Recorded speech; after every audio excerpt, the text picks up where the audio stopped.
best way to get to know a coffee is to understand the landscape. It's always the coffees from this area that I like the most.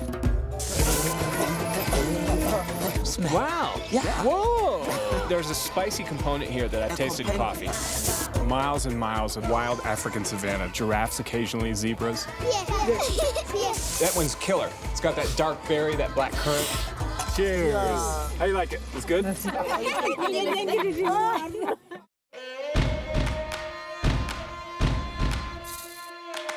For over 20 years, I've traveled the world searching for exceptional coffees. But among the greatest treasures I've discovered along the way are the incredible people, their fascinating cultures, and the most awe-inspiring landscapes you could possibly imagine. Now, I have the opportunity to show you a different side of the world through the lens of coffee.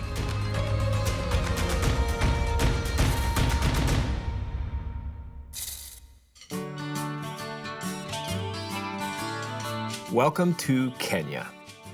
Positioned right on the equator, this African country is home to some of the most beautiful landscapes in the world. From the grasslands of the savannah to the capital city, Nairobi, and everything in between. And it's not just the sights that are amazing. The air here smells super fresh. Rich with vibrant culture, Kenya has a lot to offer. Its big cities are chaotic, bustling with cars and people. A keen awareness of traffic patterns comes highly recommended. This scene is quite a contrast to the tranquility of the country's many national parks, and while Kenya is famous for its variety of wildlife, I'm here looking for something else. When it comes to sophisticated systems, meticulous preparation, and overall excellence in the coffee production process from seed to bean, Kenya is the place to be. Some of the most sought-after coffee in the entire world comes from Kenya, and I hope to find a truly classic Kenyan coffee that stands out among the rest. The journey, of course, begins at the base of Mount Kenya, one of the country's best-known coffee production areas. Kenya has a long history of growing coffee, and with over 150,000 coffee farmers across the country, it's safe to say this is big business. The nucleus of the industry is centered around the capital city, Nairbobi, but I'm traveling to the nearby Mount Kenya, where the high plateaus provide ideal conditions for growing coffee. So Kenya is to coffee kind of what the Loire Valley is to wine. Coffee has its own sort of terroir. A lot of the unique characteristics I enjoy in a Kenyan coffee are directly related to the climate and the terrain. So the best way to get to know a coffee is to become more acquainted with the landscape. And an exploration on Jeep just doesn't cut it. It requires travel by foot. And in order to do that, I'm going to need to recruit a few friends. It's up to you. No one knows the landscape and terrain in Kenya better than the Maasai people. Their tribes have lived here for hundreds of years, and I'm lucky to have them as my guides. Hey! Yo, How are you? I'm very fine. Good to see you. Yeah, great to see you. Excellent. Okay, yes. Excellent. Thank you. Wow, what a beautiful area this is. As you see in far, there is the Maasais there who are the women's and the men's. We can go through all these mountains, you'll see many things. I know, I would love to hike for days and days with you here. It would be very exciting.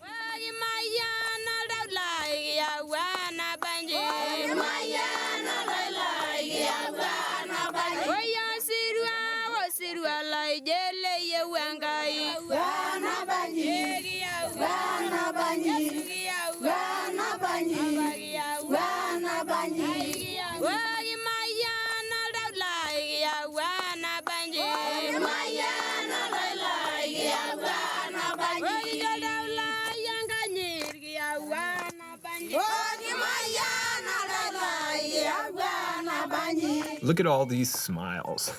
This is what you call a warm welcome. I can't remember ever having another greeting quite like this.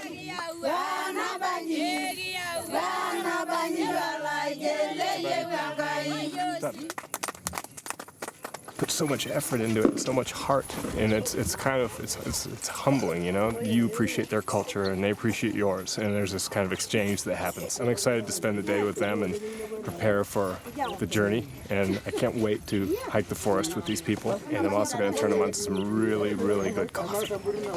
Meeting the people here, it's truly remarkable that coffee has brought us all together today.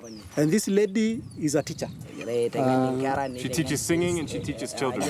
Yeah, she teaches singing in school. Yes. Also some lessons. Oh yeah, well And she they are very good in singing. couldn't pick a better singing teacher. But they are all our friends. I can't say how much I appreciate them taking their time off of work and traveling far to come here for this, because I will always remember it.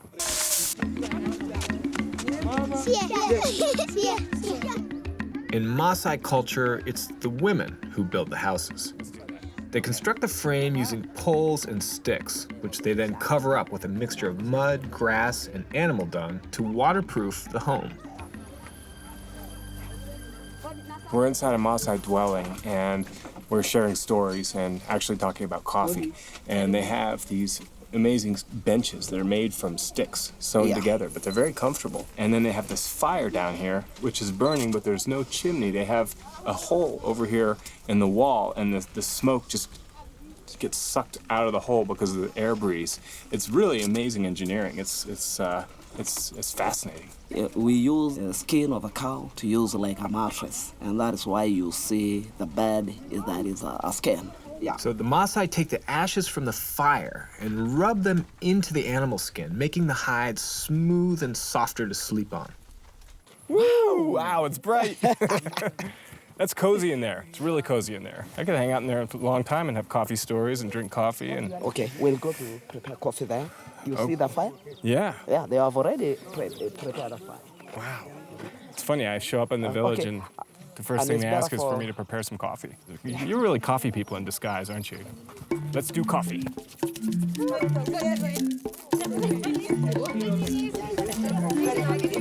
Hey, I want to say thank you for your willingness to try our tradition of coffee, because it's a great tradition. I think you're going to like it. Someone could pour the water. Yes, the pouring of the water, a very important ritual in coffee drinking.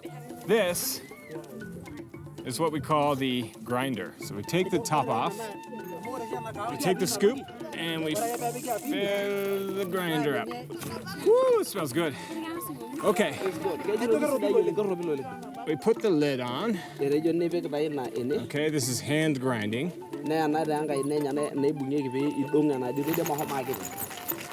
Does anyone want to try?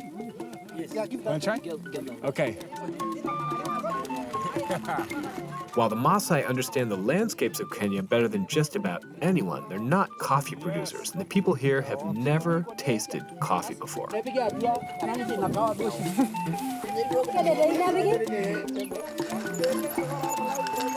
Nice. I think you got it. That was fast, man. This is my favorite part, okay, right here. This is where you smell the coffee. Okay. Yes, and it smells very good. Yeah. That's good. That's good. Smell. And shake it a little and smell. Smells like lemon? Yeah. Maybe? Lemon? Yeah. See? Yes, lemon. Shake and smell. Shake and smell. Exactly. Shake and smell. Shake it. Yeah, smell. Oh, beautiful. Beautiful. See? Floral. Yeah. I can even taste it. Yeah, you can. A little bit. Sure. That's right. Tasty, huh? Here, pass it down and try. Everyone. Smell? What does it smell like? It's funny, the first instinct is to eat it. I don't blame you because it's tasty. While we're waiting for the water to boil, we grind enough beans so that everyone in the village can have a taste. The anticipation builds, and I start getting the feeling that everyone is quite excited about trying the coffee. Look at that coffee. Beautiful. Okay, now we wait for about 40 seconds. Maybe 50 seconds.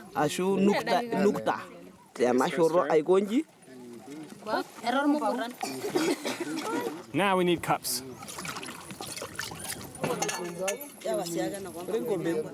Oh, right. So we got some cups. You grab this, and then someone else grabs that one. Okay, ready? 1, 2, 3. Cheers. Then ronya. Woo! Nice. Good, huh? How you like it? It's good?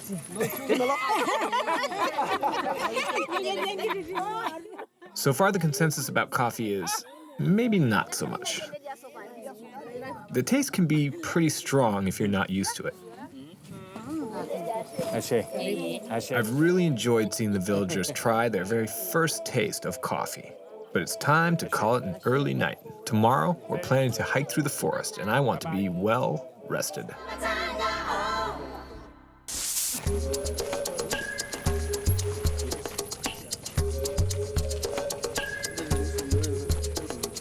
It's early morning, and we are trekking up to the forest around Mount Kenya.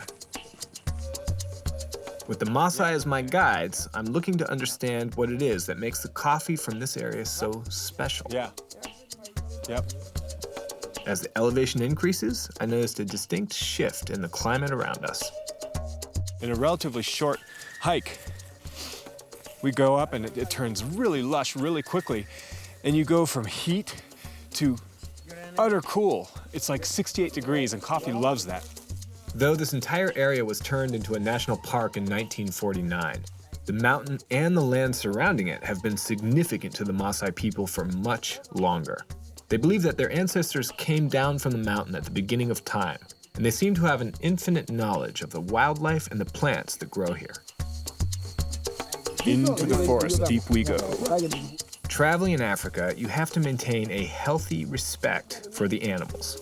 After all, you're not exactly at the top of the food chain out here.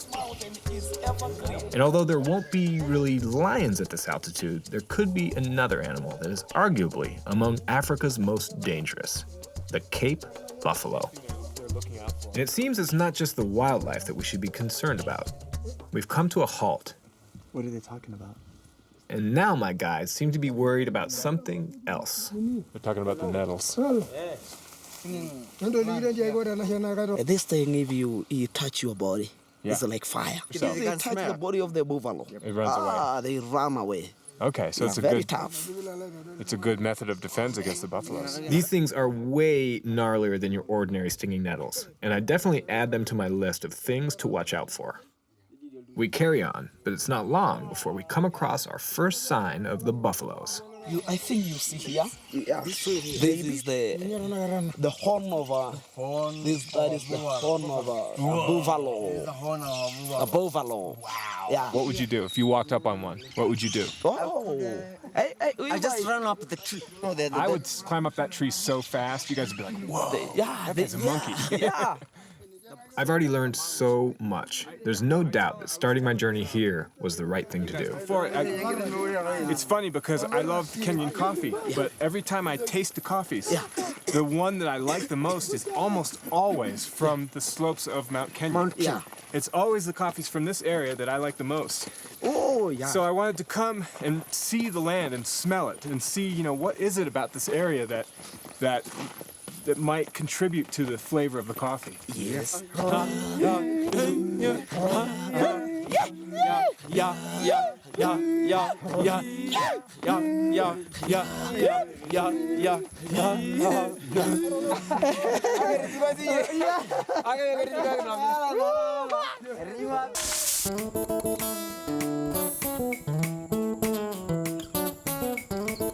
I'm starting to understand what it is about this particular area of Kenya that makes its coffees among the best in the world. The next step in my journey is the most critical, and for that, I'm enlisting the help of one of Kenya's main coffee exporters. Dirk! Joey, Hey, how are you? nice to see you. Hey, great Long to see time. you. Yeah, definitely. Wow, you look good. Nice to see you. Look, this is your coffee mobile. This is the coffee truck. This is the awesome Yeah, coffee yeah. truck. It's perfect. Yeah, it works well in the streets of Nairobi as well. I'm sure it Get a lot does. of respect with an old car like this. It's got very British appeal too, yet it's Africa at the same time. Absolutely. Good. Let's go.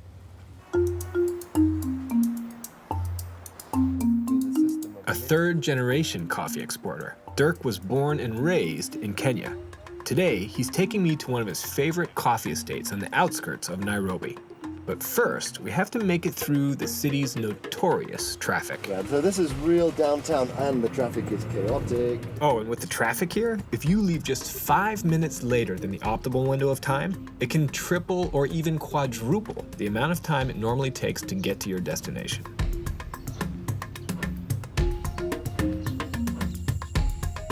This is the Oakland's Coffee Estate, a coffee farm that covers hundreds of acres of some of the most fertile coffee-growing land in Kenya. It's apparent that plants here really love this environment. These coffee shrubs are remarkably healthy and happy looking. So this is remarkable. This is a coffee museum, and it's got all these different varietals. I've never seen so many different varietals in one place, and some of these I've never even heard of, didn't even know they existed. This right here, you've got Ethiopian geisha, and you can see how they're almost tea-like, the leaves. They have that sort of delicate tea sort of thing going on. This is called a pache, and it looks like it's like from the heart of the Congo. While some of the plants here are completely new to me, others are like old friends. In this coffee variety sort of museum, we have a Blue Mountain variety of Arabica, and this is what you taste in Jamaica oftentimes. But, you know, it's interesting, and they do grow Blue Mountain in Kenya. It tastes like totally different coffees, and it's an example of how the taste of place plays a big role in coffee. There's so much to know about coffee, and it's days like this that make me realize how much more I still have to learn. 72 degrees and sunny. It's the perfect day for a ride on the roof of the car as we make our way over to the property's coffee mill. Measuring in at just under 900 acres, this estate is a big one, and there is so much to see.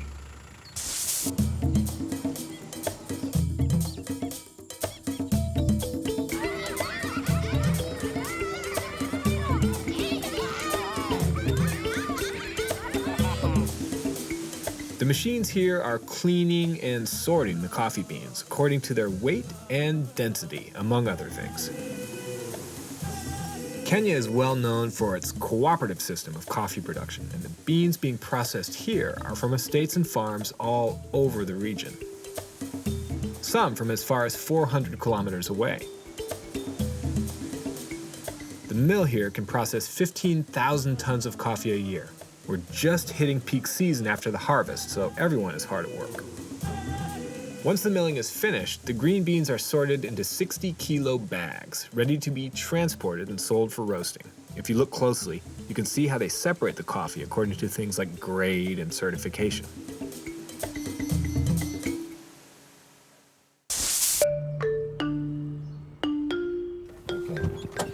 So we are here. This is right in the center of Nairobbi. This is the auction? The auction is in a nice auction hall just in front of us, purpose-built. Are we going to see all the big buyers from the top 5 companies, the big chains? Definitely. Yes. Today, Dirk has brought me to the Nairobbi Coffee Exchange, where hundreds of lots of coffee are being sold in the weekly auction. So Dirk stressed the importance of not letting them know you're too interested. You got to play hard to get a little bit, like fishing. This method of selling coffee has been going on since the 1930s and is still considered to be the fairest way to set the price of the beans. Dirk's family has had that same back row seat for 4 decades, and his assistant Giovanna is already busy bidding for the coffees they want to buy. Is she bidding against us? As all the bids are anonymous until the final winning bid is made, it's very difficult to know who is actually bidding for what. Yes. It was going for $3.49. She got it for $3.13. There are only about 10 companies buying coffee here today, so most of the people are spectators like me who want to see how it's done. And of course, the only drink on offer is coffee, and I'm not surprised to say it's pretty darn good. This is a part of the business I have never seen before. Many of the world's most expensive coffees are sold in online auctions, so this is a very unique experience. And I will say it's a good thing I'm not bidding. I wouldn't even know what buttons to push, much less have any idea what I was buying or how much it cost.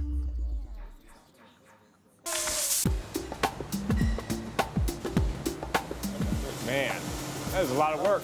It's time to taste some coffee, and for that, we've come to the headquarters for Dirk's company. Have a quick walk through here. They export 100,000 bags of coffee from here per year. And to put it in perspective, that's about 15% of all the coffee that gets exported from the entire country. In this warehouse alone, there are about 2.7 million pounds of coffee, which in the current market is worth about $5 million. There is so much going on in this room. These women are hand sorting the coffee for defects.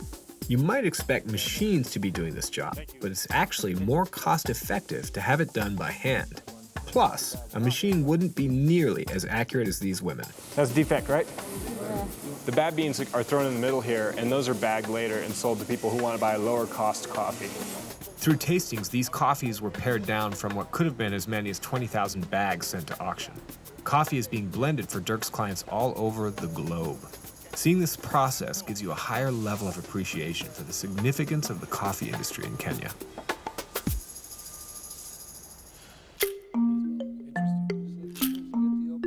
If you follow your nose, you'll find yourself in this place, the sample roasting room. You have to have your game face on to do this job. Organization and quickness are key. The timing of each roast is crucial. The difference between a perfectly roasted coffee and a ruined batch can be a matter of seconds. Luckily, these guys are pros at this.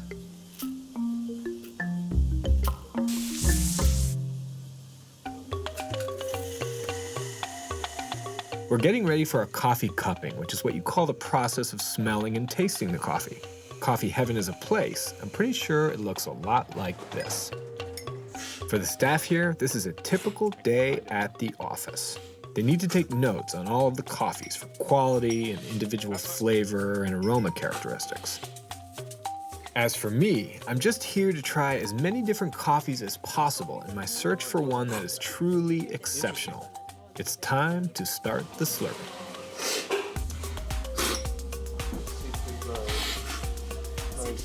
So, we're trying all of these, and most of them are all going to be good because we're not cupping defect coffees. They're all going to be good, but what we're looking for is that top 10%, the coffees that sort of stop you in your tracks and make you just say, whoa. You're sort of auditioning the coffees, and you have to try, up to 400 cups a day they do of this. Oh, yum. Ugh, that one literally tastes like urine. When you're tasting this many coffees, you're supposed to spit them out. But I tend to break the rules for my favorites. I'm not even gonna spit that one out. That one is killer. Killer, killer, killer. I could take a bath in that stuff. That is so good. I tend to gravitate toward Kenyan coffees that are known for being full-bodied with a winey, black currant-like flavor. Oh, that is a great coffee right there. This is my favorite one. That's your favorite. This one? In the 400 or so coffees I've tasted, I've hit a wide range of fruit notes like grapefruit, plum, and even raspberry. But one cup stands out as a truly prized Kenyan coffee. It just takes off in your mouth. It just sparkles, it's bright, it's citrusy, but it also has elements of a darker berry. Plus it's winey, and I love winey.